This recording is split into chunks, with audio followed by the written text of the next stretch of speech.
दुख दर्द भाव के सब मिटे सतगुरु चरण नित से। ये दुख दर्द भाव के सब मिटे सतगुरु चरण नित से। गुरु भक्ति बिन कछु ना बने मेरी सकल संतन कही। गुरु भक्ति बिन कछु ना बने। श्री सद्गुरु महाराज की जय। परमाराध्य सद्गुरु महाराज गुरुदेव महर्षि संतसेवी परमानंद जी महाराज नाथनगर भागलपुर के प्रबुद्ध सत्संग प्रेमी महानुभावों, माता एवं बहनों, आदरणीय हमारे राजकुमार बाबू और गुरु भक्ति ने रीता कुमारी जी, दोनों दंपति के लिए बहुत बहुत धन्यवाद, शुभकामना, मंगल कामना है। इन दोनों के पवित्र भावना का प्रतीक है ये सत्संग जिसमें हम लोग बैठे हुए हैं। और जो हमारे राजकुमार बाबू हैं, पूर्व जन्म का बड़ा उत्तम संस्कार इनके लिए देखा जाता है, क्योंकि ये यथाशीघ्र संतमत से जुड़ गए, सत्संग से जुड़ गए और सत्संग के प्रति विशेष आस्था, लगाव रखते हैं। तो राजकुमार बाबू बहुत बहुत धन्यवाद के पात्र हैं। गुरु भक्ति रीता कुमारी ने मुझसे संपर्क किया, अपनी भावना व्यक्त किया। मैं कुप्पा घाट में था, खोज करके ये मेरे करीब गई और इन्होंने कहा कि मैं सत्संग कराना चाहती हूँ, आपके पास समय हो तो सत्संग के लिए समय दे दीजिए। मेरे पास समय था, मैंने दिया। आज 22 दिसंबर 2024 ईस्वी रविवार है। कुप्पा घाट में साप्ताहिक सत्संग है, फिर भी इनके भाग्य में यह सत्संग लिखा था, इसीलिए मैं यहां आ गया। तो इनका सत्संग बड़ा ही श्रद्धा भाव वाला है। मैंने कहा था कि आप जो सत्संग कराते हैं पहले भी किसी को बुलाए थे, तो इन्होंने कहा हाँ पहले तो बुलाए थे। मैंने कहा जब पहले बुलाए थे तो उनसे संपर्क नहीं किए। बोले मेरे मन में है आपसे सत्संग कराने का। मैंने कहा ठीक है, यदि हम ही से कराना चाहते हैं तो कर देंगे। संकोच बस जो रीता कुमारी जी हैं, इन्होंने कहा कि मेरे आवास में जगह का अभाव है, छोटी सी जगह है, व्यवस्था बड़ी नहीं हो पाएगी, लेकिन सत्संग कराना चाहती हूं। तो मैंने कहा आप सत्संग कराना चाहती हैं तो सत्संग के लिए इस पृथ्वी पर किसी के पास कम जगह है, किसी के पास ज्यादा है, किसी के पास कई बीघा जमीन है उसमें सत्संग कराते हैं, और किसी के पास एक घर भर है। मैं सत्संग कराने वाले की भावना को देखते हुए सत्संग करता हूं। यदि आपके पास घर में जगह नहीं है तो बरामदे पर कर दूंगा, बरामदे पर जगह नहीं है तो कहीं भी 1-2 हाथ की जगह होगी वहीं पर कर दूंगा। जहां पर आप सत्संग कराना चाहती हैं, जितनी थोड़ी जगह हो उसी में हम सत्संग कर देंगे। मेरे लिए विशाल आयोजन करने की आवश्यकता नहीं है। हाँ, यदि आप सामर्थ्यवान हैं, व्यवस्था करने लायक हैं तो करिए। यदि आप गरीब हैं, धनहीन हैं, व्यवस्था नहीं कर पाते हैं, लेकिन मन में होता है कि हम भी सत्संग कराएंगे, तो मैं आपके व्यवस्था के तहत सत्संग कर दूंगा। बोरा बिछा दीजिए, वहां भी सत्संग होगा। आप गाछ के नीचे भी करा सकते हैं हमसे सत्संग, और सड़क के किनारे भी मैं सत्संग कर दूंगा। बैठने की जगह नहीं रहेगी, खड़े कर सत्संग सुना दूंगा। और क्या चाहिए? माइक रहे या न रहे, मेरे अंदर में गुरु महाराज ने जो आवाज दी है उस आवाज से मैं सत्संग सुना दूंगा।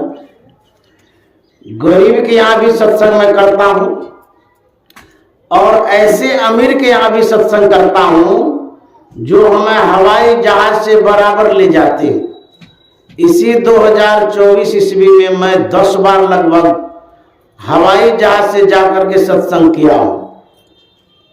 तो लोग सब जो धनहीन है, मन में श्रद्धा तो है, लेकिन डर लगता है कि कुप्पा घाट के बाबा को कैसे बुलाएंगे, क्योंकि व्यवस्था हो नहीं पाएगी। तो गुरु महाराज से प्रार्थना करते रहते हैं कि गुरु महाराज, हमारे यहाँ भी कोई बाबा आते, सत्संग कर देते, मेरा जीवन जो है कि धन्य धन्य हो जाता।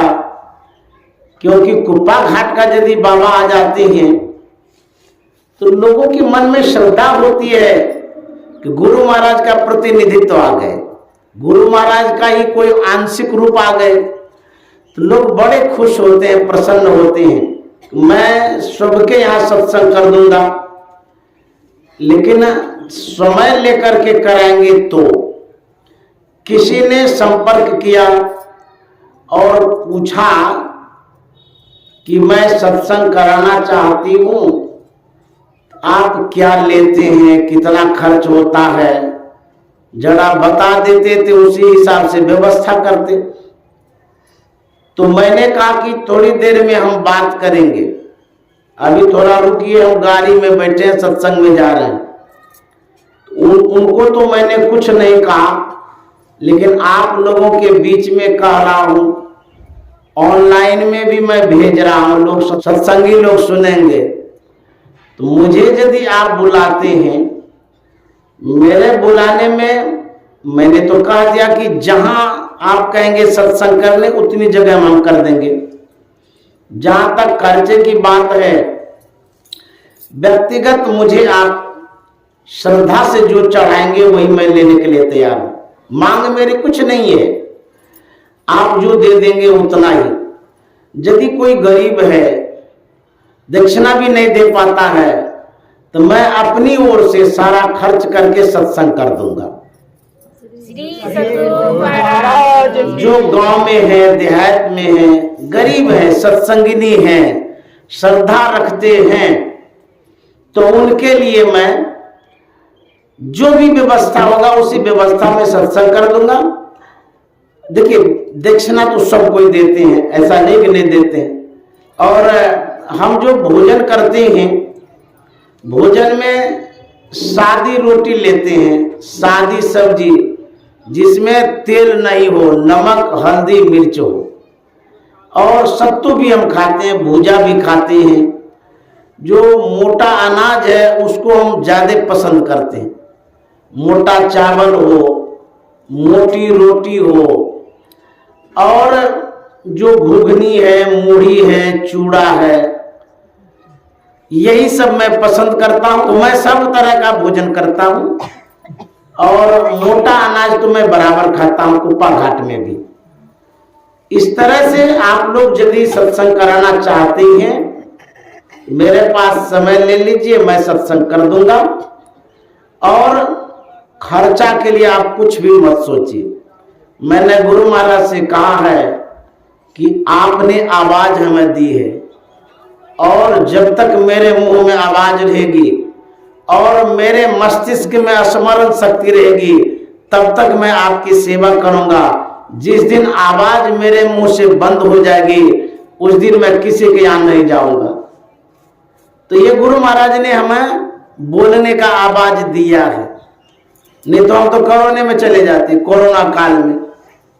तो गुरु महाराज जब हमको इतना दान कर दिए कि चलो जीवन दान दे दिए, तो मैं भी अपना समय सभी सत्संगियों को दान करता हूं। और गरीब लोग यदि हमें नहीं भी पैसा देते हैं तो गुरु महाराज के ऐसे ऐसे भगत हैं, अमीर आदमी, वो लोग बहुत देते हैं, उसी से मेरा काम चल जाता है। मैंने गाड़ी खरीदी है 4 व्हीलर, अपनी सुविधा के लिए खरीदी। लोग ऐसा ना सोचे कि गाड़ी से बाबा आएंगे कितना 1000 रुपया देना होगा, तो मैं उसके लिए कोई मांग नहीं करता हूं। आपकी श्रद्धा है दीजिए, यदि कहेंगे हमसे इतना नहीं सपरेगा तो जितना सपरेगा उतने में हम सत्संग करेंगे, और क्या चाहिए। तो मैं इसलिए सत्संग कर देना चाहता हूं, न जाने कब मेरी सांस बंद हो जाएगी। यदि सांस बंद हो जाएगी तो रुपया जो जमा है वो भी तो यही रह जाएगा, कोई कोई ले लेगा, गाड़ी घोड़ा सब ले लेगा। तो अधिक जमा करके क्या करेंगे। पर डे जो खर्च होता है ऊपर हो जाता है, गरीब जो देता है उससे भी, अमीर जो होता है उससे भी। तो मेरा खर्च तो हो ही जाता है, जमा करना नहीं चाहते हम। सत्संग करते रहेंगे, मेरा स्वास्थ्य बढ़िया रहे और सदगुरु महाराज की कृपा रहे। तो मैं इन दंपति को बहुत बहुत धन्यवाद देता हूं, जो हमारे राजकुमार बाबू हैं, श्रीमती रीता कुमारी जी हैं, बड़ी श्रद्धा से इन्होंने बुलाया है। तो इनकी भावना को मैं नमन करता हूं। एक जगह शहर में आंधी तूफान आ गई, तो लोग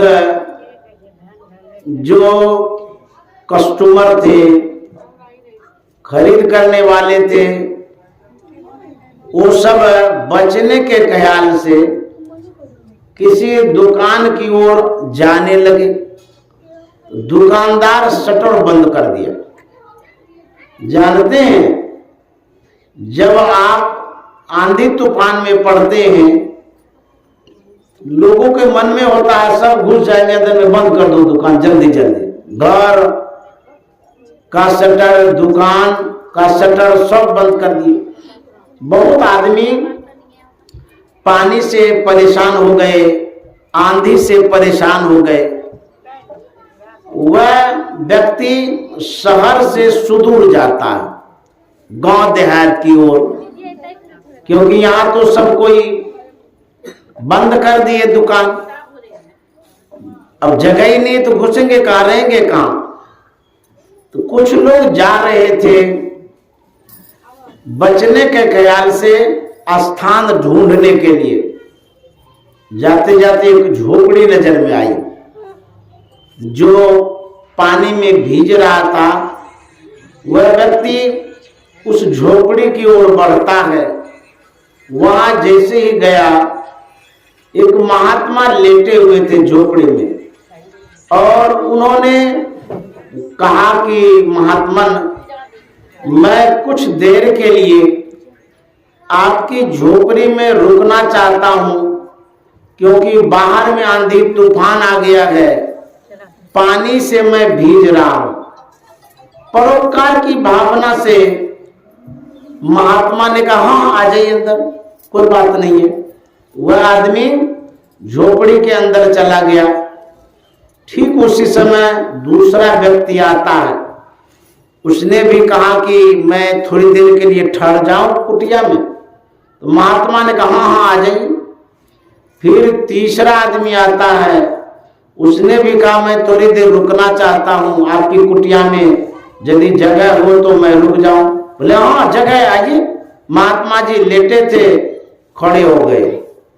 फिर चौथा आदमी आता है, उसने भी कहा कि मैं थोड़ी देर रुकना चाहता हूं, अंदर आ जाऊं। बोले हाँ आ जाइए। जो आदमी आते जा रहे थे, महात्मा जी सबको अंदर लेते जा रहे थे। तो जगह तो कुटिया में छोटी सी थी, लेकिन महात्मा की उदारता, उसकी सद्भावना को देखिए। सट सट करके खड़े होने लगे कि सब कोई पानी से बच जाए, भीजे नहीं। जो आवे उसको अंदर ले जाए। उसी में से एक ने पूछा कि महाराज आपकी कुटिया तो बड़ी छोटी है, कुटिया में जगह तो बहुत कम है, लेकिन जो आता है सबको आप कहता अंदर आ जाइए, इतना लोग अट कैसे रहा है? तो महात्मा ने कहा कि देखो जी, जगह कुटिया में नहीं है, जगह मेरे दिल में है, इसीलिए सब समा रहे हैं। उसी तरह से हमारे जो राजकुमार बाबू हैं, इनके पास जो आवास है, जगह का अभाव जरूर है, लेकिन दिल के बड़े उदार हैं। इसीलिए इतने सत्संग प्रेमी आ गए, जो आ रहे हैं सब समाते जा रहे हैं। तो उदारता ये मानवता है, परोपकार की भावना सज्जनता है। आप यदि उदार हृदय के हैं, आपके हृदय में पूरी दुनिया समा सकती है। एक चिप होता है, SD कार्ड जिसे कहते हैं, उसमें मेमोरी होता है 8 GB का, 16 GB का, 32 GB का, 128 GB का, कितना GB का पता नहीं। छोटी सी मेमोरी में बहुत कुछ अट जाता है। इतना तो छोटा सा होता ही होगा, चिप पतला भी रहता है, वीडियो ऑडियो दुनिया भर का उसमें घुसता रहता है। अब भौतिक वैज्ञानिकों ने एक छोटा सा चिप बना दिया, पूरे दुनिया का जो चित्र है उसमें समा जाता है। हमारे अंदर में जो भावना है, सद्भावना है, जो सच्चा हृदय है, यदि आप उदार भावना के हैं, आपके दिल में यदि उदारता है, तो दुनिया का सब आदमी आपके हृदय में बस सकता है। इतनी जगह है आपके पास। आप जो है पूरे दुनिया को हम अपने अंदर में समा सकते हैं। गोस्वामी जी ने लिखा है, सकल दृश्य निज उदर मेली, सोभय निद्रा तय योगी, सोई हरिपद अनुभव परम सुख अक्षय द्वैत वियोगी। सभी दृश्य हमारे अंदर में समा सकते हैं, सब कुछ अंदर में है। जो जगह है, जगह कितनी है अंदर में? लख लख आकाशा लख लख पताल, बुझिए तो लाख लाख आकाश इसमें घुसा हुआ है। बाहर में एक आकाश जो देख रहे हैं, उसका तो वैज्ञानिक था पता लगा ही नहीं पाया। आगे में देखते हैं ना, पूरब में लगता है कि आगे में जो कालगांव, वहीं पर आकाश गिर गया है। वहां जाके देखिए तो, कलकत्ता जाइएगा तो वहां भी था पता नहीं, बंगाल जाइएगा तो वहां भी लगा आगे है। ये आकाश का था पता अभी तक नहीं लगा है, ये नीचा कहां गिरा है। ठीक उसी तरह से हमारे अंदर में अवकाश है, स्पेस है, जगह है। उसी स्पेस में, उसी जगह में पूरी दुनिया को आप स्थान दे सकते हैं। लेकिन जब आपकी भावना संकुचित हो जाती है, जब आपकी भावना कुंठित हो जाती है, जब आपकी भावना ईर्षा द्वेष से भर जाती है, तब आपके अंदर में एक सुई भी नहीं घुस सकती। बगल में कोई आएगा उसको भगा दीजिएगा। तो भावना को विस्तारित करने के लिए, विशाल बनाने के लिए, बड़ा बनाने के लिए सत्संग में आने की आवश्यकता है। जो सत्संग में आते हैं उनका हृदय विशाल होता है, बड़ा होता है। जो साधना करते हैं उनकी भावनाएं कैसी होती है? वसुधैव कुटुंबकम। इस वसुधा पर जितने व्यक्ति हैं सब हमारे कुटुंब परिवार हैं। जब आपके परिवार सब हैं आप उसको भगाइएगा कि रखिएगा? ऐसा हृदय होना चाहिए, उदार हृदय, विशाल हृदय। और कहते हैं कि यह जो संसार है इसमें जितने प्राणी हैं उसके लिए ऋषियों ने, संतों ने यही कहा है कि सर्वे भवन्तु सुखिनः। कितनी अच्छी भावना, सभी सुखी रहे। सर्वे सन्तु निरामया, सर्वे भद्राणि पश्यन्तु मा कश्चित् दुःखभाग् भवेत्। सभी सुखी रहे, सभी निरोग रहे, सबके लिए भला सोचते हैं। कौन? जिनका हृदय विशाल है, बड़ा है, जो उदार हैं। आप परमाराध्य सद्गुरु महाराज, जिसे महर्षि में परमान जी महाराज कहते हैं, उनके हृदय को देखे तो नहीं होंगे, लेकिन व्यवहारिक जगत में जो उन्होंने अंतर के हृदय को बाहर में उकेरा, व्यवहार के द्वारा दिखाया, बड़ा विशाल हृदय था उनका। एक पवित्र संस्मरण परमाराध्य का आपके सामने प्रस्तुत कर रहा हूं। कुप्पा घाट में गुरु महाराज के समय बड़ी भीड़ लगी रहती थी। किसकी भीड़? दर्शकों की, श्रद्धालुओं की, सत्संग प्रेमियों की, जिज्ञासु लोगों की भीड़ लगी रहती थी। परमाराध्य के पास आते थे, दर्शन से लाभ लेते थे, प्रवचन श्रवण से लाभ लेते थे, और गुरु महाराज जो सदयुक्ति बताते थे, साधना की युक्ति लेकर के लाभ लेते थे। जाड़े का मौसम था, कड़ाके की ठंड, अभी उतनी ठंडी नहीं पड़ती है। नहीं तो दिसंबर महीने में जो पुराने आदमी उनसे पूछ लीजिए कि रजाई से बाहर लोग नहीं निकलते थे। एक दिन नहीं, कभी कभी तो सप्ताह भर, उससे भी ज्यादा ठंड पड़ती थी, घर से निकलना मुश्किल होता था। लेकिन अब जो मौसम है उसमें बड़ा परिवर्तन आया है। उतनी ठंडी अभी नहीं है, लेकिन उस समय बहुत ठंडी होती थी। ठंड का समय था। एक श्रद्धालु सत्संग प्रेमी जो बड़े धनवान थे, श्रद्धावान भी थे, उनके मन में हुआ कि कम्बल चढ़ाएंगे सद्गुरु महाराज को। बाजार से बेशकीमती कम्बल खरीदता, साधारण कम्बल नहीं, कई 1000 का कम्बल होगा। उस समय की बात है। वह खरीद करके कुप्पा घाट आता है सद्गुरु महाराज को देने के लिए, चढ़ाने के लिए, भेंट करने के लिए। भीड़ थी, उस भीड़ के बीच में वो प्रवेश करता है।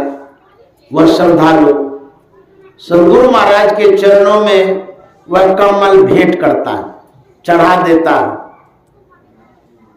उसी समय सद्गुरु महाराज ने जो कमल देखा, उसके बाद कृपा के दृष्टि से दर्शकों की ओर नजर डालने लगे। जो लोग आए थे उसमें सभी वर्ग के लोग थे।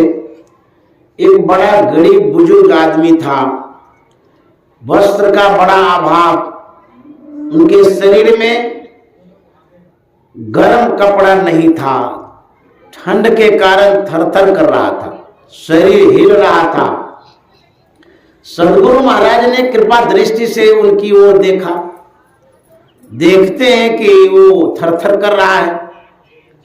उसी समय गुरु महाराज ने निकटवर्ती सेवकों से कहा, ये जो कमल चढ़ाया गया है, इस कमल को लेकर के वो जो वयोवृद्ध व्यक्ति, बूढ़ा आदमी थरथर कर रहा है, उसको बढ़ा दीजिए। आज्ञा पाकर के शिष्य लोग कमल को खोल दिया और उस दीनहीन गरीब आदमी के शरीर पर ओढ़ा दिया। उस व्यक्ति ने जब देखा कमल को, उसके कीमत को जब आका, उनके आंख से आंसू टपक पड़े, रोने लगा। वह सोचता है ऐसे महान पुरुष होते हैं, धन्य है गुरु महाराज, मैं तो इतना गरीब आदमी हूं, इस जीवन में बेशकीमती कमल जो चढ़ाया गया है ऐसा खरीद भी नहीं सकता, लेकिन गुरु महाराज हमको दे दिए। भाव के आंसुओं में वो रो रहे थे और जिसने चढ़ाया था वो सिर धो रहे थे। उनके मन में क्या होता है, ये क्या हो गया, अभी हम चढ़ाए, गुरु महाराज तो रोने किए, उपयोग में लाए नहीं, तुरंत दे दिए किसी दूसरे को। चढ़ाना तो बेकार ही हो गया, क्या फल मिला हमको। हम सोचे कि गुरु महाराज ओढ़ेंगे तो कृपा होगी, आशीर्वाद होगा, फल मिलेगा, खुशी होगी मन में, लेकिन ये तो कुछ भी नहीं हुआ, तुरंत दे दिए दूसरे को। हम शौक से कंबल चढ़ाए थे, इतना दाम का कंबल हम लिए थे गुरु महाराज के लिए। जो कंबल चढ़ाया था उसके मन में सब चल रहा था भीतरे भीतर, और सदगुरु महाराज अंतर्यामी, मन की जाने सवे गुरु कहाँ छिपावे अंदर। उनके मन को गुरु महाराज देख रहे थे कि सोच क्या रहा है। गुरु महाराज ने उस सज्जन को कहा कि इधर आइए, करीब में बुलाए। उसके बाद गुरु महाराज कहते हैं, आप क्या सोच रहे हैं। अब वो तो शक पका गए। गुरु महाराज कहते हैं, आप यही न सोच रहे हैं कि कमल हम चढ़ाए, उपयोग में लिए नहीं, हमारा चढ़ाना निष्फल हो गया। तो वो तो बेचारे थर-थर करने लगे कि हम जो सोच रहे थे तो सब गुरु महाराज जान गए। तो हाँ हुजूर, तो सोच रहा था, गलती हो गई, मेरे मन में यही हुआ था कि गुरु महाराज के लिए लाए हैं, उपयोग किए नहीं। गुरु महाराज उपयोग करते तो खुशी होती, गुरु महाराज को भी अच्छा लगता, लेकिन आप तो तुरंत उनको दे दिए, इसीलिए मेरे मन में सब चलने लगा। तो गुरु महाराज ने कहा था, आप जो कम्बल चढ़ाए मेरी खुशी के लिए न। बोला हाँ हुजूर, आप उपयोग करते तो खुशी होती है हमें भी, और आपको भी अच्छा लगता, बहुत कीमत का कम्बल है, बड़ी मुलायम। तो गुरु महाराज ने कहा, जो कम्बल आपने चढ़ाया, जो आवश्यक व्यक्ति था, जरूरतमंद व्यक्ति था, उसको मैंने दिया, और उसको देकर के मेरे मन में जितनी खुशी हो रही है उतनी खुशी आपके कमल को ओढ़ करके नहीं होती। मैंने जो दिया है अपनी खुशी के लिए दिया है। हमको उसी में खुशी है कि जरूरतमंद के शरीर में जरूरी है। थर-थर कांप रहा बेचारा, मेरे पास तो बहुत कम्बल है, मैं कितना उपयोग में लाऊंगा। हमको इसमें खुशी मिली चढ़ाने में। तब बोले हुजूर, अब मेरे मन में कोई बात नहीं रही। ऐसो को उदार जगमाई, बिन सेवा जो द्रव्य दीन पर तुम सरिस को नहीं। पर महाराज सदगुरु महाराज कितने उदार थे, कितना विशाल हृदय था। उनकी विशालता को हम किसी मापक यंत्र से नाप नहीं सकते, और हम अपनी ओछी बुद्धि से आंक नहीं सकते कि इतने विशाल थे। सदगुरु कैसे होते हैं? सुख के सागर, शुभ गुण आगर, ज्ञान उजागर हैं, वो सागर के समान उदार होते हैं। सागर के समान उनका हृदय होता है। सागर में नदी नाले का जल बराबर समाते रहता है। गंगा गोदावरी तालाब बाढ़ का पानी जाते रहता है, सागर कभी बढ़ता ही नहीं है। ठीक उसी तरह से संत सदगुरु जो होते हैं उनका हृदय सागर के समान होता है। ऐसे उदार होते हैं सदगुरु महाराज। एक और उदाहरण सदगुरु महाराज के समय का। एक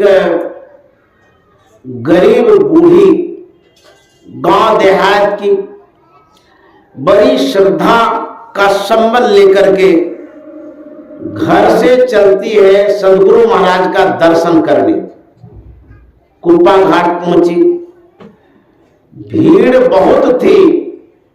वह बूढ़ी गुरु महाराज के चरणों तक पहुंच गई। आंचल से 4 आना निकालती है, गुरु महाराज को प्रणाम करती है, चरणों में 4 आना चढ़ाती है। अब बहुत सारे दर्शक थे, देख रहे थे। चढ़ा दी, यहां तक तो ठीक ही रहा, लेकिन वह बूढ़ी अपनी भावना व्यक्त करते हुए सदगुरु महाराज से कहती है कि बाबा इन 4 आना चढ़ाए हैं, हमारी ओर से भंडारा कर दीजिए। सब हंसने लगे कि कैसी भोली है ये बूढ़ी माता जी, एक तो 4 आना चढ़ाइए और उसमें गुरु महाराज से कहती है भंडारा कर दीजिएगा। 4 आना में कौन भंडारा होगा? लोग उनके भाव को, श्रद्धा को नहीं पहचान रहे थे, जान रहे थे, लेकिन सदगुरु महाराज भाव को, प्रभाव को समझ रहे थे। सदगुरु महाराज चुप थे। जब सब शांत हो गए तो गुरु महाराज ने अपने रसोइये से कहा कि भूपलाल जी, गुरु महाराज के रसोइया भूपलाल जी थे, और भी थे लेकिन ये भी थे, ये जो 4 आना चढ़ाया गया है इस बूढ़ी का पैसा अलग में रख दो, अब मिल जाएगा तो पता नहीं चलेगा इसकी चौवन्नी कौन सी है, इसको अलग रखो। इसी पैसे से इन्होंने जो कहा है वही काम करना है। और गुरु महाराज कहते हैं भूपलाल जी, ये जो 4 आना है इसको रखिए, उस दिन खर्चा करिएगा जिस दिन कुप्पा घाट में सबसे विशाल भंडारा होगा, बड़ा भंडारा होगा।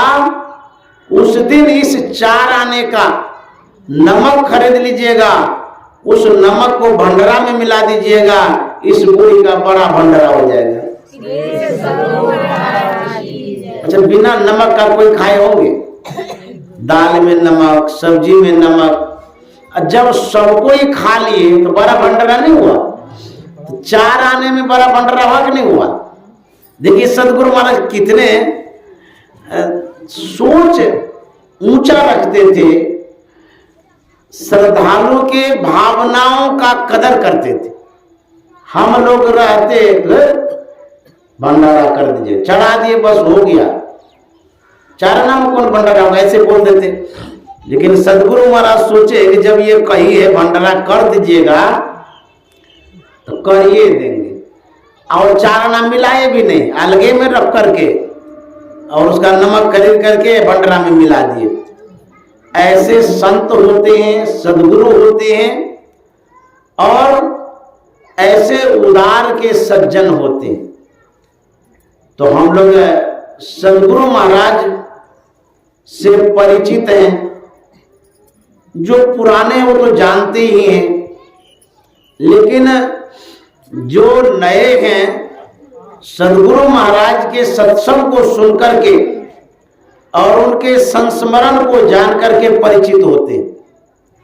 सदगुरु महाराज का जो संस्मरण है, उनका जो सत्संग है, उस सत्संग को यदि आप सुनते हैं, उनके चरित्र को जानते हैं, उनके ज्ञान को जानते हैं। समाज में वो जो व्यापक हो गए हैं, हमारे आपके दिल में जो समाये हुए हैं, इस घटना को भी हम आप जान पाते हैं। गुरु महाराज सर्वव्यापक हो गए।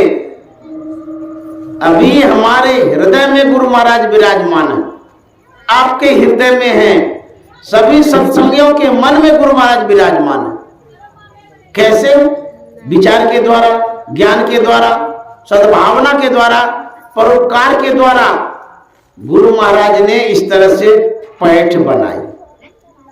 आप हम जो जुड़े हुए हैं गुरु महाराज के ज्ञान के कारण, गुरु महाराज को हम लोग जानते हैं उनके व्यवहार के कारण।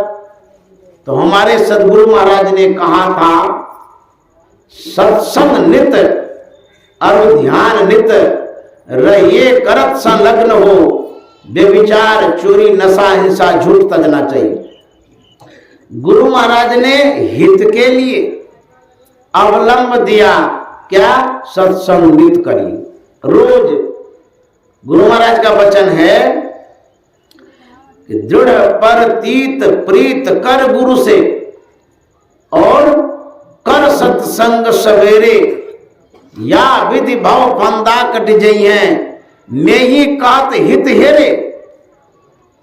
हित हेरे का मतलब होता है आपकी जो भलाई है, जिस संसाधन से, जिस व्यवस्था से, जिस युक्ति से, उस व्यवस्था को गुरु महाराज ने ढूंढा है।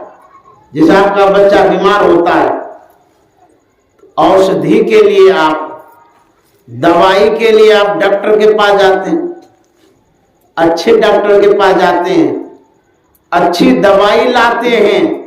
क्यों? हमारा प्यारा बच्चा है, दुलारा बच्चा है, जल्दी ठीक हो जाएगा, आपका दुख दर्द शोक मिट जाएगा। तो बच्चा स्वस्थ रहता है तो आप खुश रहते हैं ना। तो गुरु महाराज कहते हैं संसार के लोगों को, ये जो हमारे सत्संग प्रेमी हैं, 100 बच्चे हैं, उनके हित के लिए 2 चीज ढूंढ करके निकाले। क्या? सद्गुरु में प्रेम, उसके बाद सत्संग। यदि ये 2 चीज आप अपनाते हैं, इसके द्वारा बेनिफिट क्या मिलेगा, लाभ क्या होगा? तो गुरु महाराज कहते हैं, या विधि भव फंदा कट जाइए। लाभ क्या होगा?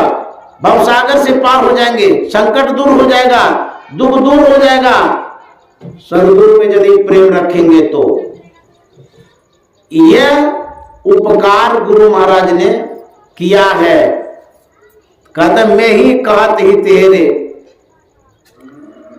एक बार नारद मुनि ने विष्णु भगवान से पूछा था, भगवान जब आप जन साधारण पर, मानव पर या प्राणियों पर प्रसन्न होते हैं, यदि आप प्राणियों पर प्रसन्न होते हैं तो पहली बार उनके लिए करते क्या है?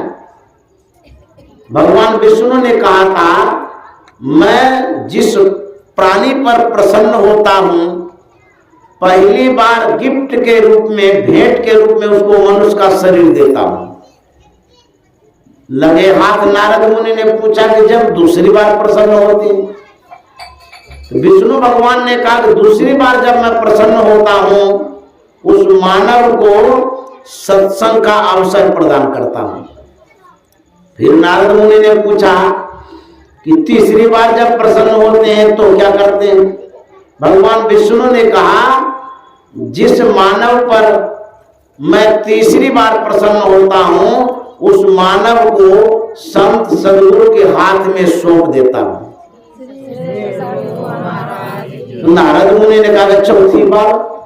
तो विष्णु भगवान ने कहा, जिस मानव को संत सद्गुरु के हाथ में सौंप देता हूं, उसके आगे हमें कुछ करना नहीं पड़ता है। जो कुछ भी करते हैं वो संत सद्गुरु करते हैं, और जो संत सद्गुरु करते हैं उसे आगे करने की क्षमता हमें नहीं है, इसीलिए हम 3 बार करते हैं। तो सदगुरु क्या करते हैं? सदगुरु पशु मानस करे, मानस थे सिद्ध सोय, दादू सिद्ध थे देवता, देव निरंजन हो। सदगुरु क्या करते हैं? गढ़ते हैं, हमारे जीवन को मढ़ते हैं। मानव जीवन में जो कुछ भी अवगुण है उसे हटा करके गुण भरते हैं। ये सदगुरु का काम है। गुरु कुम्हार शिष्य कुंभ है, गड़ी गड़ी काढ़े खोट, अंतर हाथ सहार दे, बाहर मारे चोट। सदगुरु महाराज क्या करते हैं? जिस तरह से कुंभकार अनुकूल मिट्टी बना करके घड़ा बनाता है, अर्थात मिट्टी में जो कंकर है, जो अनावश्यक पदार्थ मिला हुआ है, एक एक करके निकालता है, अनुकूल मिट्टी तैयार करके सुंदर सा घड़ा गढ़ता। ठीक उसी तरह से जो जीव, जो मानव, जो प्राणी सदगुरु के हाथ में चले जाते हैं, वो गढ़ना शुरू करते हैं। सदगुरु महाराज उसको सुशोभित करते हैं, सजाते हैं। जैसे सड़क पर पड़ा हुआ पत्थर है, कोई थूक फेंकता है, कोई पैर से ठोकर मारता है, वह पत्थर इधर से उधर लुढ़कते रहता है, कोई नहीं पूछता है। एक मूर्तिकार, कलाकार उस पत्थर को अपने पास लाता है, उस पत्थर को काटता है, छांटता है और मूर्ति बना देता है। पत्थर वही है जो सड़क पर है, गढ़ करके मूर्ति बना देता है। जब वो आकार प्रकार दे देता है, वही पत्थर पूजनीय हो जाता है। आप घर में लाते हैं, पूजा करते हैं ना, लेकिन जब तक गढ़ा नहीं गया था तब तक कोई मान सम्मान उस पत्थर का नहीं हो रहा था। लेकिन मूर्तिकार जब गढ़ करके तैयार करता है तब उसकी पूजा होती है। ठीक उसी तरह से इस संसार में बहुत प्राणी है, बहुत व्यक्ति है, वही व्यक्ति पूजनीय हो पाता है जो सदगुरु के द्वारा गढ़ा जाता है। जब तक सदगुरु के द्वारा गढ़ा नहीं जाएगा, आप गढ़े नहीं जाएंगे, तब तक मूर्ति की तरह पूजे नहीं जाएंगे।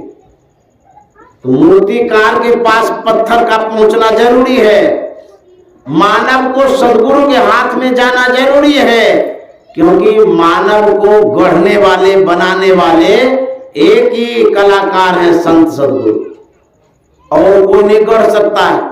इसीलिए गुरु महाराज ने कहा था, चलो चलो चलो भाई धरु गुरु पद धाई, चलो चलो चलो भाई धरु गुरु पद धाई, हो भाई दृढ़ अनुरागी ब्रह्म त्यागी, हो भाई दृढ़ अनुरागी ब्रह्म त्यागी, हो भाई। गुरु महाराज कहते हैं, ए भाई चलिए, इसे आपके आवास पर जो सत्संग प्रेमी आए हैं आमंत्रित किए होंगे, बोले होंगे, फोन किए होंगे, तभी ना आए हैं, आप बुलाए हैं। तो गुरु महाराज भी कह रहे हैं, भाई चलिए। कहाँ? जैसे आप सत्संगियों को अपने आवास पर बुलाए हैं, सदगुरु महाराज जो है कहते हैं चलिए चलिए चलिए। कहाँ? संत सदगुरु के चरण शरण में चलिए, और हो भाई दृढ़ अनुरागी ब्रह्म त्यागी, हो भाई। गुरु महाराज कहते हैं कि संत सदगुरु के चरणों में प्रेम रखिए, अनुराग का मतलब था प्रेम, लगाव, झुकाव, आसक्ति, जुड़ाव। सदगुरु के चरणों में लगाव रखिए, झुकाव रखिए, तब जाकर के आपका कल्याण होगा। अन्यथा जैसे पत्थर पूजनीय तब होता है जब सदगुरु के हाथ में जाते हैं, कल मूर्तिकार के हाथ में जाते हैं, उसी तरह से सदगुरु के हाथ में जब जाएंगे तब पूजनीय हो जाएंगे। आप लोग 20 दिसंबर 2024 ईस्वी को शुक्रवार के दिन कुप्पा घाट में महर्षि संत सेवी परमानंद जी महाराज की 105वीं जयंती मनाए होंगे। बहुतायत में गए थे लोग, आप में से भी कोई गए होंगे। तो सदगुरु महाराज ने महर्षि संत सेवी जी महाराज को गढ़ दिया। कैसा गढ़ा? जैसे मूर्ति इतना सुंदर बनाते हैं कि जिसका मन नहीं लेने का वो भी लेने लग जाते। उसी तरह से गुरु महाराज ने महर्षि संत सेवी जी महाराज को गढ़ा, जितना अवगुण था सब निकाल दिया और इतना सुंदर बना दिया कि सभी सत्संग प्रेमियों को भा गए। सभी सत्संग प्रेमी उनसे जुड़ गए। लगभग 2 लाख से ऊपर लोग जुड़े महर्षि संत सेवी जी महाराज से। तो कैसे जुड़े? जैसे मान लीजिए कोई मूर्तिकार मूर्ति बनाता है, 2 लाख मूर्ति बिक गई। अब कोई मूर्ति बेचने वाला बेच रहे 5 को नहीं बेच पाए। इसका मतलब है मूर्ति में क्वालिटी है, तब ना उतनी बिकी।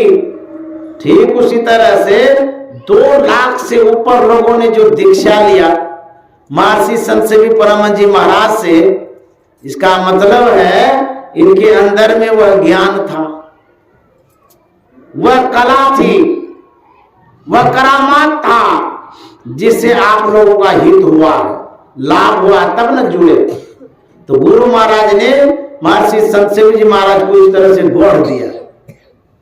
एक बार एक वकील साहब कुप्पा घाट आए दीक्षा लेने के लिए। परमानंद से उन्होंने प्रार्थना किया कि हुजूर, मैं दीक्षा लेने के लिए आया हूं, कृपा करके मुझे दीक्षा प्रदान किया जाए। गुरु महाराज ने कहा था कि आजकल मैं दीक्षा नहीं देता हूं, आजकल संत सेवी जी दीक्षा देते हैं, आप जाइए संत सेवी जी से दीक्षा ले लीजिए। वो तो वकील साहब थे, दूसरे को वकील देने वाले। उन्होंने गुरु महाराज से कहा कि नहीं नहीं, हम तो आपसे दीक्षा लेंगे, क्योंकि हमारी इच्छा आपसे दीक्षा लेने की, हम उनसे दीक्षा नहीं लेंगे। तो गुरु महाराज ने कहा था कि सुनिए वकील साहब,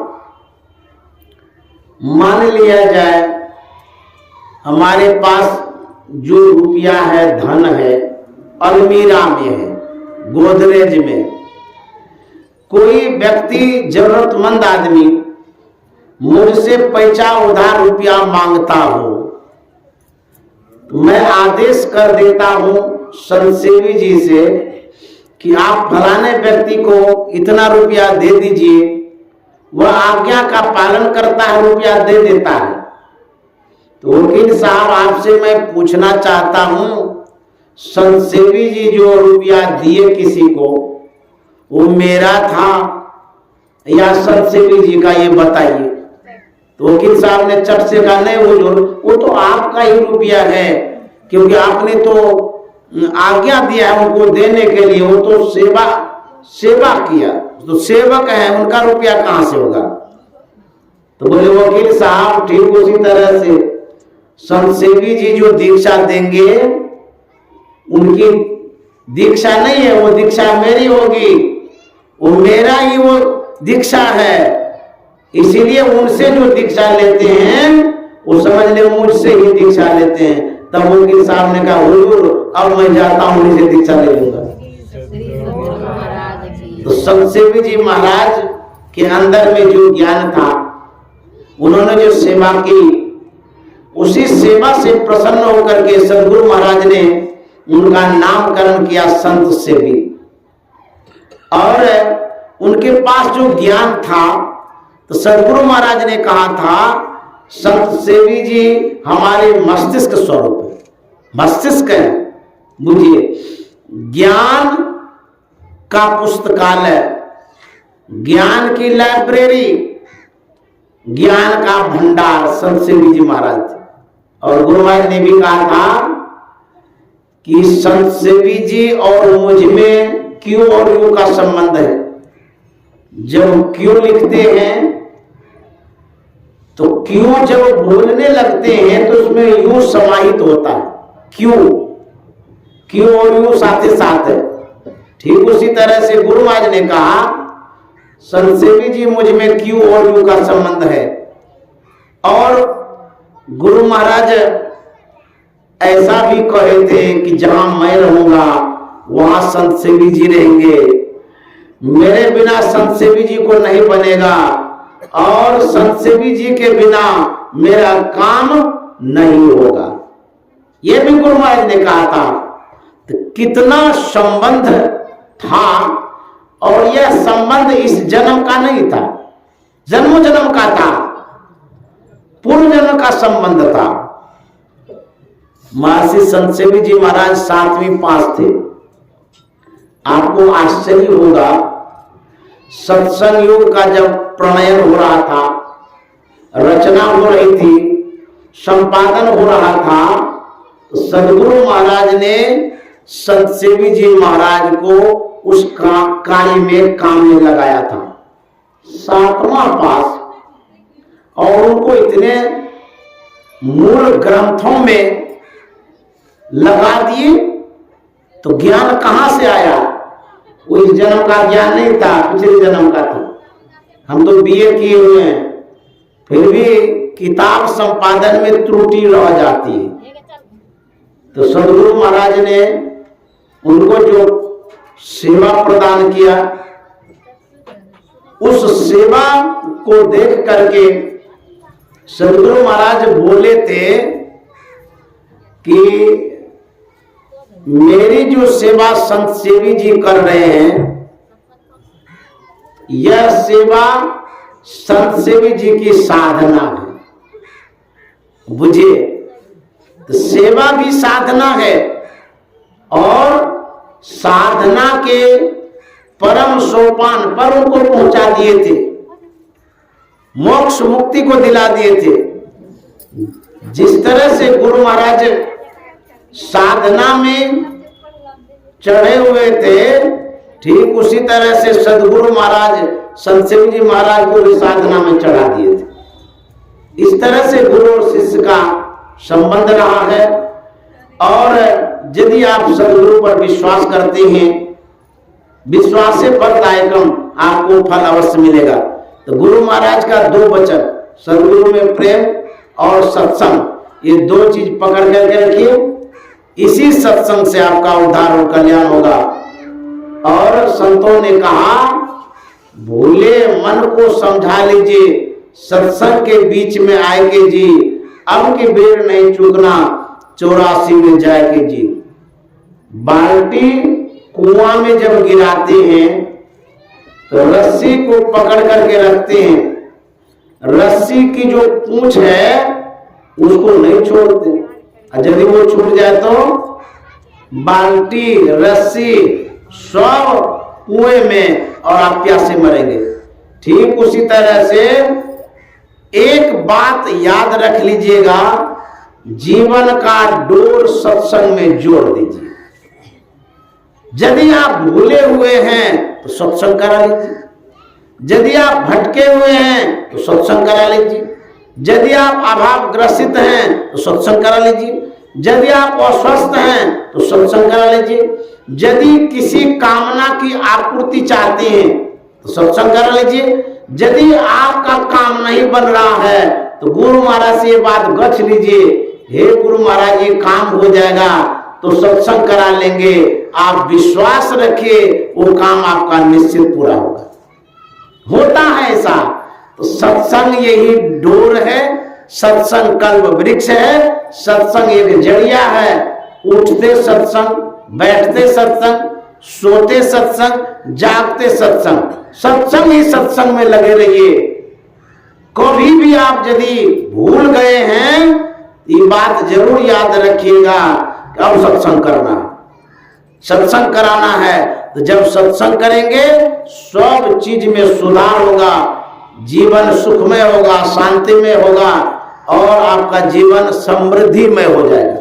इसलिए सत्संग की आवश्यकता है।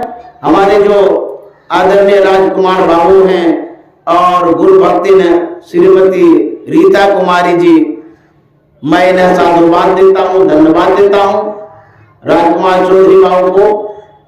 और इन्होंने जो सत्संग कराया, मुझे बुलाया, जो दो शब्द मेरे स्मरण में था, सदगुरु महाराज की कृपा से मैं आप लोगों के बीच में रख दिया। और आपका कल्याण हो, मंगल हो। आपने जो इतना श्रद्धा विश्वास जताया है, उस विश्वास पर गुरु महाराज कृपा करें, यह शुभकामना करते हैं। आप जितने सत्संग प्रेमी यहाँ आए हैं, मैं आप लोगों को भी साधुवाद देता हूँ, धन्यवाद देता हूँ। इसी तरह से सत्संग कराते रहिए। इन्हीं शब्दों के साथ वाणी में विराम। श्री सद्गुरु महाराज की जय।